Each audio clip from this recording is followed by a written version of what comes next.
व्यवहार न्यायालय कटंगी में शुरू हुआ ई सेवा केंद्र, प्रधान जिला एवं सत्र न्यायाधीश ने किया शुभारंभ। वाद की स्थिति, सुनवाई की अगली तारीख और अन्य विवरणों के बारे में पूछताछ को संचालित करने सहित अन्य सुविधाओं को प्रदान करने के मकसद से व्यवहार न्यायालय कटंगी में 2 अक्टूबर को ई सेवा केंद्र की शुरुआत की गई। प्रधान जिला एवं सत्र न्यायाधीश दिनेश चंद्र थपलियाल, विशेष न्यायाधीश के.एस. बारिया, कुटुंब न्यायालय न्यायाधीश ए.के. पांडे ने ई सेवा केंद्र की शुरुआत फीता काट कर की।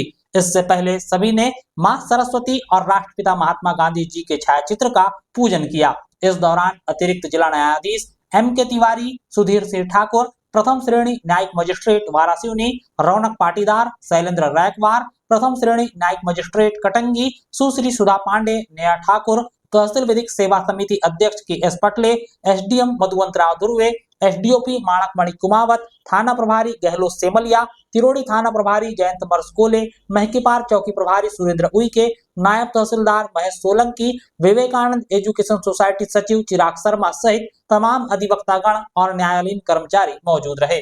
प्रधान जिला एवं सत्र न्यायाधीश दिनेश चंद्र थपलियाल ने ई सेवा केंद्र में केस की स्थिति, कॉज लिस्ट, केविएट, प्रमाणित प्रतिलिपि, ई मुलाकात, ई फाइलिंग, वादों निर्णय, e court mobile app, online court fee जैसी तमाम सुविधाएं मिलने की जानकारी दी। उन्होंने कहा कि अब अधिवक्ताओं को भी आधुनिक रूप से कार्य करने के लिए तैयार होना पड़ेगा और ई सेवा केंद्र का अधिक से अधिक प्रचार प्रसार करना होगा। व्यवहार न्यायालय परिसर में शुरू ई सेवा केंद्र सभी पक्षकारों के लिए वरदान और कल्याणकारी साबित होगी। के लिए जनता की सेवा के लिए, एडवोकेटों की सुविधा के लिए एक एकीकृत सेंटर के रूप में जहां पर कि सभी प्रकार की सुविधाएं आपको मिलेंगी। अभी तक क्या होता था, किसी को पेशी तारीख जाननी है, किसी पक्षकार को अपने केस के बारे में जानना है तो उसको बाबू के चक्कर लगाने पड़ते थे, कोर्ट में बहुत समय देना पड़ता था, वकील साहब को भी परेशान करता था कि क्या लगा है, कैसा लगा है।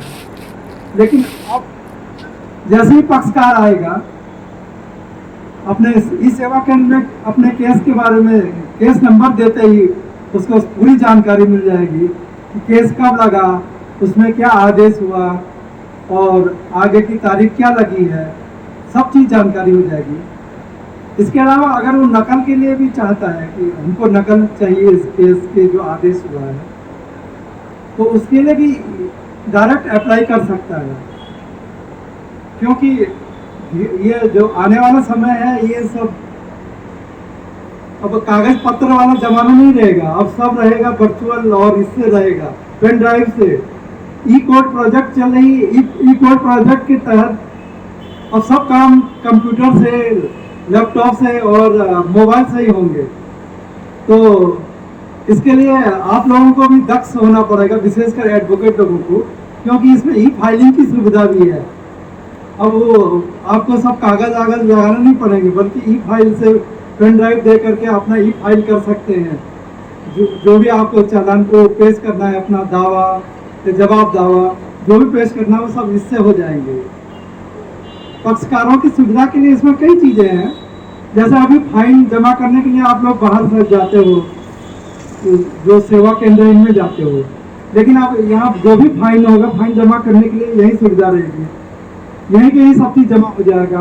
कोर्ट फीस का भी है, अगर कोर्ट फीस के लिए भी यहीं से आपको कोर्ट फीस मिल जाएगी। ई कोर्ट फीस जो आती है, अभी आप लोग बाहर कहीं केंद्र में जाना पड़ता है, वहाँ से कराना पड़ता है, लेकिन अब यहीं से ई कोर्ट फीस भी आपकी जमा हो जाएगी।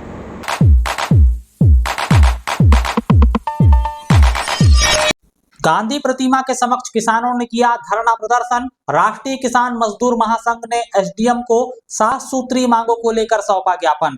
जय जवान जय किसान का नारा देश को देने वाले देश के द्वितीय प्रधानमंत्री लाल बहादुर शास्त्री और राष्ट्रपिता महात्मा गांधी की जन्म जयंती के मौके पर कटंगी में राष्ट्रीय किसान मजदूर महासंघ के बैनर तले किसानों ने नगर के हृदय स्थल गांधी चौक में गांधी प्रतिमा और शास्त्री जी के छायाचित्र के समक्ष अपनी 7 सूत्री मांगों को लेकर शांतिपूर्वक धरना प्रदर्शन किया।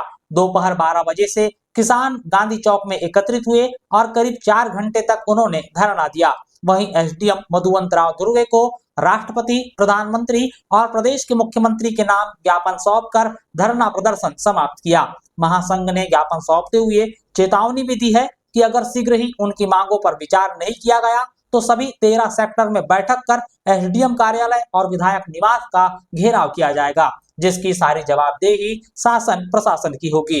दरअसल किसानों ने 1 माह पूर्व भी अपनी मांगों को लेकर एसडीएम कार्यालय में ज्ञापन सौंपा था, किंतु उस ज्ञापन के बाद भी सरकार की तरफ से कोई उचित और संतोषजनक जवाब अब तक नहीं आया, जिस कारण महासंघ ने 2 अक्टूबर को प्रदेशव्यापी धरना प्रदर्शन का आह्वान किया था।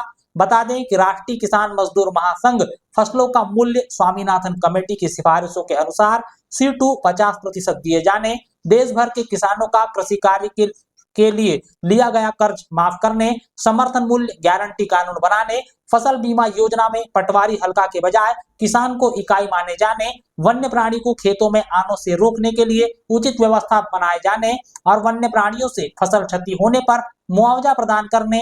विधानसभा चुनाव के दौरान प्रधानमंत्री नरेंद्र मोदी ने मोदी की गारंटी के नाम पर धान का जो 3100 रुपए समर्थन मूल्य देने की घोषणा की थी, वह प्रदान करने की मांग की है। किसानों ने कृषि से संबंधित सभी सामग्री को जीएसटी से मुक्त कराने की भी मांग प्रमुख तौर से उठाई है। गौरतलब हो कि इस वर्ष भी खरीफ की फसल लगभग पककर तैयार होने की कगार पर है। इस वर्ष अच्छी फसल होने के अनुमान है। इस बीच किसानों की सरकार से घोषणा के मुताबिक समर्थन मूल्य की मांग तेजी से उठ रही है। किसानों ने बताया कि मध्य प्रदेश सरकार ने समर्थन मूल्य के नाम पर किसानों से 2183 रुपए की दर से धान खरीदा, जबकि 3100 रुपए देने की घोषणा की गई थी। किसान इस बार खरीफ की फसल का 3100 रुपए मूल्य और बकाया राशि 917 रुपए प्रति क्विंटल भुगतान किए जाने की मांग कर रहे हैं। राष्ट्रीय किसान मजदूर महासंघ के आह्वान पे संपूर्ण मध्य प्रदेश में 4 दिवसीय मौन धरना आंदोलन सांकेतिक रूप से रखा गया था। इसी तारतम्य में आज कटंगी में भी यह आंदोलन संपन्न किया गया। मुख्य रूप से किसानों की जो मांगे हैं, आज के 1 माह पूर्व 30 अगस्त को भी हमने एक ज्ञापन अनुविभागीय अधिकारी महोदय को दिया हुआ था। उसके पश्चात 13 अक्टूबर को जिला मुख्यालय पर जाकर जिला कलेक्टर को पुनः हमने एक ज्ञापन दिया था, जिसमें जो मुख्य मांगे हमारी थी, सरकार द्वारा भाजपा द्वारा चुनाव के पूर्व हमसे जो वादा किया गया था, किसानों को 2100 रुपये प्रति क्विंटल की दर से भुगतान किया जाएगा, वो जो उनका वादा था आज तक पूरा नहीं हुआ है। और दूसरी जो खरीफ फसल है वो किसानों के घर आने वाली है। पुनः उपार्जन केंद्रों पर किसान अपने धान ले जाकर बेचने वाला है और अब जो धान बिकेगी वो भी मात्र 2300 रुपये क्विंटल के भाव से बिकेगी, जो कि किसानों के साथ सरासर नाइंसाफी अन्याय है। हम मांग करते हैं कि सरकार अविलंब हमें 2100 रुपये की दर से धान का भुगतान करे। साथ ही हम चाहते हैं कि एक बार पूरे देश में किसानों का सारा कर्ज माफ़ किया जाए ताकि किसान की आर्थिक स्थिति सुधर सके। साथ ही एक वन्य प्राणी की समस्या है। किसान क्योंकि अनपढ़ होता है, भोला होता है, उसको अपने अधिकार, अपने हक मालूम नहीं होते हैं, वो तहसील कार्यालय पहुंच नहीं पाता है। वन्य प्राणियों द्वारा किसानों की फसल बहुत अधिक मात्रा में बर्बाद की जा रही है, जिसका शासन के नियमानुसार उसे क्षतिपूर्ति राशि RB 64 के तहत मिलनी चाहिए, वो राशि उसे प्रदान नहीं की जाती है। साथ ही हमने एक मांग और इसमें ये जोड़ी है कि जो कृषि के काम आने वाले जितने कृषि उपकरण, खाद, बीज जो है, उस पर सरकार द्वारा, केंद्र सरकार द्वारा GST लगा दी गई है। हम सरकार से मांग करते हैं कि अविलंब सरकार खेती के काम आने वाले सारे आदानों से GST हटाए ताकि किसानों को कम दर पे खाद, बीज और कृषि उपकरण प्राप्त हो सके। साथ ही एक जो बहुत बड़ी मांग, जो बहुत चर्चित मामला है पूरे देश में, जिसका सरकार बहुत क्रेडिट लेती है, वो है प्रधानमंत्री फसल बीमा योजना। हमने मांग करी है कि केंद्र की सरकार प्रधानमंत्री फसल बीमा योजना की जो इकाई है, पटवारी हल्का जो इन्हें बनाया हुआ है, उसको बदल के वो किसान को इकाई बनाए ताकि अधिकाधिक रूप से किसानों को प्रधानमंत्री फसल बीमा योजना का लाभ मिल सके। इन्हीं सारी बातों को रख के आज हमने यहाँ पर धरना प्रदर्शन का कार्यक्रम संपन्न किया है। और निकट भविष्य में, क्योंकि सरकार द्वारा हमारी मांगे आज तक 1 महीना हो गया मानी नहीं गई है, तो हम निकट भविष्य में SDM कार्यालय एवं विधायक कार्यालय का इस क्षेत्र के तमाम किसान अपने घरों से निकल के उनके घरों का घेराव करने वाले हैं, जिसके लिए जो तमाम जिम्मेदारी और शासन और प्रशासन की होगी। और कब होगा ये घेराव? जैसा ये अभी हमारी एक सप्ताह के भीतर हमारे जो क्षेत्र है, क्षेत्र में जो हमारे 13 सेक्टर है, सेक्टर वाइज बैठक संपन्न होगी और उस बैठक के दौरान ही हमारा द्वारा निर्णय लिया जाएगा। आज हमने अपने राष्ट्रीय किसान मजदूर महासंघ का विस्तार करते हुए 4 तहसीलों में अध्यक्ष नियुक्त किए हैं कटंगी तहसील में पूर्व जी मिनिज जी अध्यक्ष हैं। उसके अलावा तिहोड़ी तहसील में विजय जी पटले, भूतपूर्व सरपंच धनकोसा हमारे तहसील इकाई तिहोड़ी के अध्यक्ष होंगे, और खैलान जी इकाई के अध्यक्ष हमारे कटरे जी जो सुप्रीम अधिकारी चाहते हैं उन्हें नियुक्त किया है। साथ ही परसवाड़ा से हमारे संदीप तुलकर जी है जो किसानों की लड़ाई सतत एक महीने से लड़ाई लड़ते आ रहे हैं, वे हमारे परसवाड़ा तहसील के इकाई के अध्यक्ष होंगे।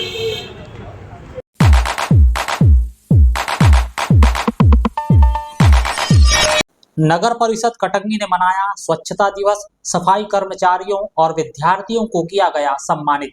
स्वच्छ भारत अभियान के आज 2 अक्टूबर को 10 वर्ष पूरे हो गए हैं।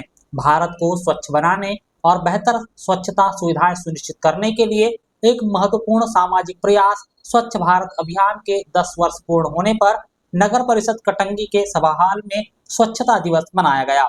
इस मौके पर नगर को साफ सुथरा बनाने में अपना अभूतपूर्व योगदान देने वाले सफाई कर्मचारियों सहित स्वच्छता अभियान पखवाड़े के दौरान विभिन्न प्रतियोगिताओं में सहभागिता प्रदान करने वाले विद्यार्थियों को सम्मानित किया गया।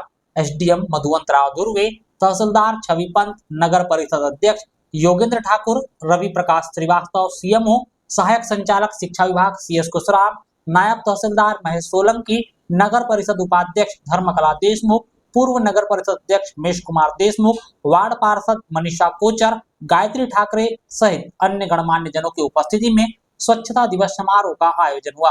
एसडीएम ने कार्यक्रम में बताया कि मध्य प्रदेश शासन ने स्वच्छता ही सेवा अभियान पखवाड़े का आयोजन करवाया था। इस पखवाड़े के दौरान हर क्षेत्र में स्वच्छता को लेकर ध्यान दिया गया और विविध प्रकार के आयोजन किए गए ताकि लोगों में स्वच्छता के प्रति जागरूकता लाई जा सके। नगर अब पहले की अपेक्षा अधिक साफ सुथरा दिखाई देता है। एसडीएम ने कहा कि यह केवल पखवाड़े का आयोजन नहीं था, बल्कि हम सभी को अपने जीवन में स्वच्छता अभियान को उतारना होगा। अपने आसपास गली मोहल्ले में स्वच्छता का ध्यान रखना होगा। स्वच्छता ही सेवा थीम पर काम कर रहा था पूरा मध्य प्रदेश और हमारे पूरे अनुभाग क्षेत्र में ये कार्यक्रम संपन्न होता रहा है।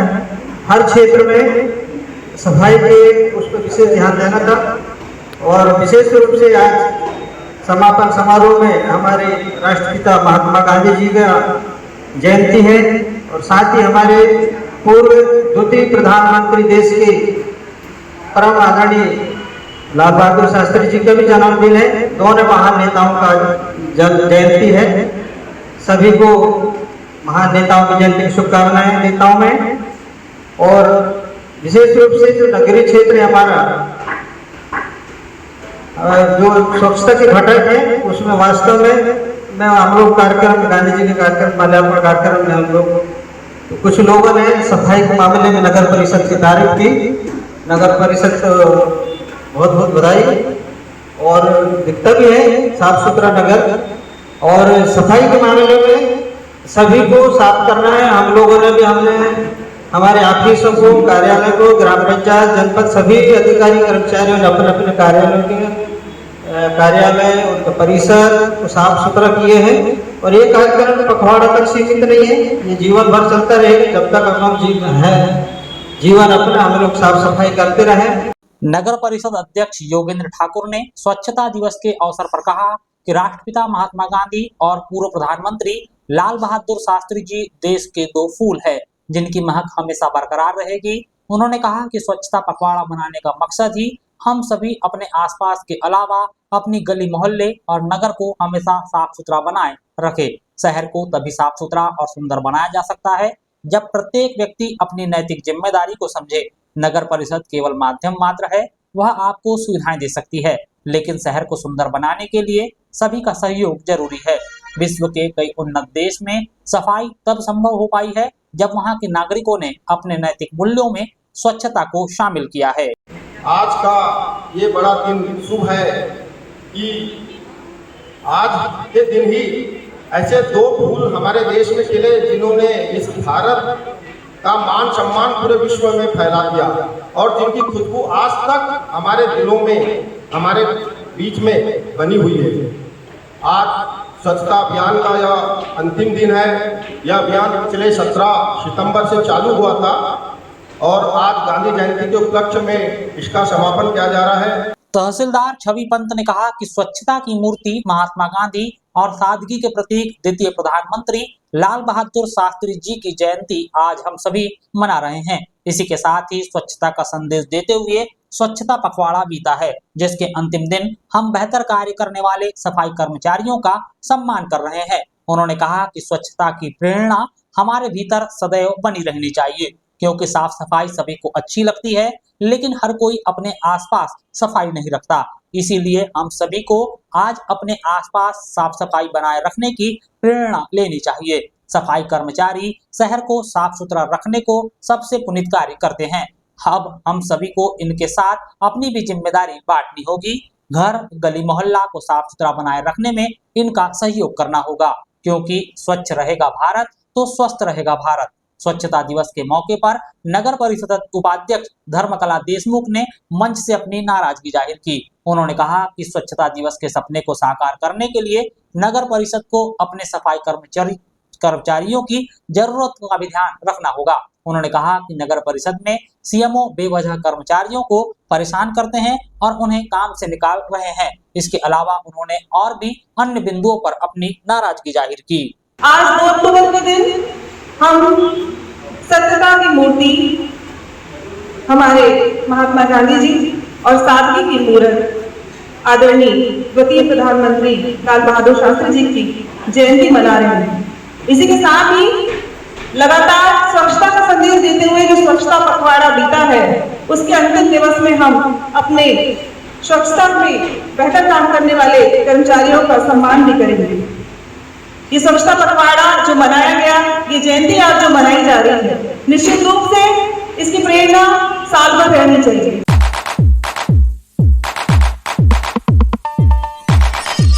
कटंगी विकासखंड में जगह जगह मनाई गई राष्ट्रपिता महात्मा गांधी और लाल बहादुर शास्त्री जी की जन्म जयंती हुए विविध आयोजन। नगर परिषद ने नागरिकों को दिलाई मद्य निषेध की शपथ। कांग्रेस ने गांधी चौक में महापुरुषों को किया याद। सत्य अहिंसा के उपासक राष्ट्रपिता महात्मा गांधी और सादगी ईमानदारी की मूरत पूर्व प्रधानमंत्री लाल बहादुर शास्त्री जी की 2 अक्टूबर को देश भर में जन्म जयंती मनाई गई। यहाँ कटंगी विकासखंड में भी अलग अलग स्थानों में इन दोनों ही महापुरुषों को याद कर, उनके योगदान को याद कर विचारों को आत्मसात करने का संकल्प लिया गया। नगर के गांधी चौक में सुबह 10 बजे से लेकर दोपहर 2 बजे तक शासकीय और गैर शासकीय कार्यक्रम आयोजित हुए। नगर परिषद ने सुबह 10 बजे गांधी चौक पहुंचकर दोनों ही महापुरुषों को श्रद्धा सुमन अर्पित किया, जिसके बाद नागरिकों को मद्य निषेध की प्रतिज्ञा दिलवाई गई। वहीं कांग्रेस पार्टी ने पूर्व सांसद बोस सिंह भगत के नेतृत्व में गांधी चौक पहुंचकर दोनों महापुरुषों को आदरपूर्ण श्रद्धांजलि दी। इस मौके पर कांग्रेस के ब्लॉक अध्यक्ष और कार्यकर्ता मौजूद रहे।